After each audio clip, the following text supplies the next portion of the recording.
The Intergalactic Academy was a melting pot of the galaxy's brightest minds and most promising leaders, but it was also a breeding ground for egos and rivalries. Among the bustling halls of the Academy, humans were a rare sight. So when James Carter, a human, stepped into class for the first time, he immediately became a target of ridicule. His lanky frame, scruffy brown hair, and outdated Earth Standard uniform didn't help matters. Neither did the fact that humans, despite their advancements, were still considered a backwater species by many of the galaxy's elite races. The worst of his tormentors were the Galker twins, Scar and Score. Towering over James with their gleaming exoskeletons and buzzing wings, they reveled in poking fun at him. "Hey, James," Scar called out one day, antennae twitching mischievously, "did you trip over your own feet on your way here, or is that just how humans walk?" The class erupted in laughter. James, sitting in the back row, merely smiled and shrugged. "It's called swagger. Look it up." The class laughed harder, but this time at the Galker twins, who buzzed in annoyance.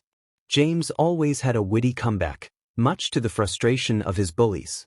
Despite the ridicule, James remained an enigma.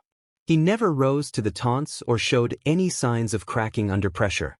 When it came to academics, he performed just well enough to stay out of trouble, but nothing about him screamed exceptional. He was average. Until the combat simulations began.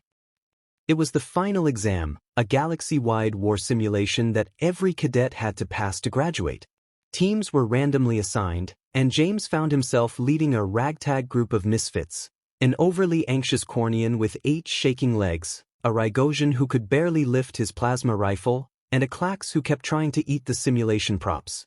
The Galker twins were on the opposing team, commanding an elite group of warriors.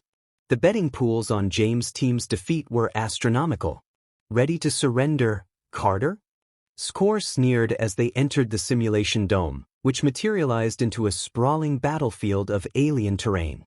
James smiled his trademark grin. "Nah, I think I'll see how this plays out."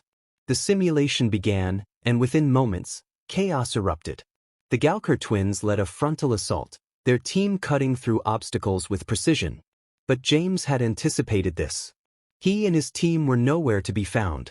High above the battlefield, the twins' forces were being picked off one by one. Drones exploded in midair, vehicles malfunctioned, and perfectly laid traps were triggered prematurely. The twins grew more frustrated as their team dwindled. Meanwhile, James and his misfits moved like ghosts, outsmarting the simulation's AI and outmaneuvering their opponents at every turn. The anxious Cornian turned out to be an exceptional sniper, taking out critical targets from afar. The Rygosian, despite his weak arms, devised ingenious traps using the environment. The Klax? Well, it ate one of the drones, but that seemed to work too. James orchestrated it all with calm precision. He was no longer the clumsy human they had mocked. He was a leader, a tactician, a force to be reckoned with. In the final moments of the simulation, James faced the Galker twins directly. They towered over him, their plasma blades crackling. "You've got guts, human," Scar growled, "but this ends here." James raised an eyebrow. "Does it?" With a flick of his wrist, he activated a hidden beacon. Suddenly, the simulated sky filled with fighter ships, reinforcements James had secretly requisitioned earlier in the game. "Checkmate," he said, as the simulation declared his team victorious. The silence in the Academy's main hall was deafening as the results were announced. James Carter, the human who had been mocked for weeks, had not only passed but achieved the highest score in the Academy's history. The Galker twins avoided his gaze as he walked past them, giving them a mock salute. "Good game, boys." His classmates watched him with newfound respect, but James was already back to his easygoing demeanor.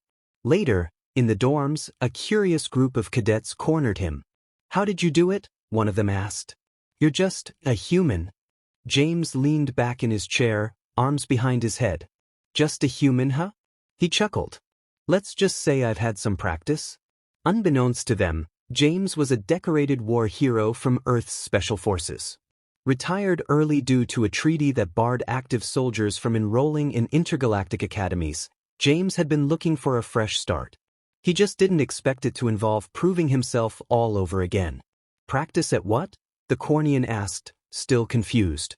James winked. At being underestimated? From that day on, James wasn't just a human cadet at the Intergalactic Academy. He was a legend. And while the respect was nice, James found the real reward in the little moments. Like when the Clacks tried to eat his boots or when the Cornian sent him a shaky thank you note. Because at the end of the day, James Carter was still James Carter. A human, a war hero, and most importantly, someone who never took himself too seriously.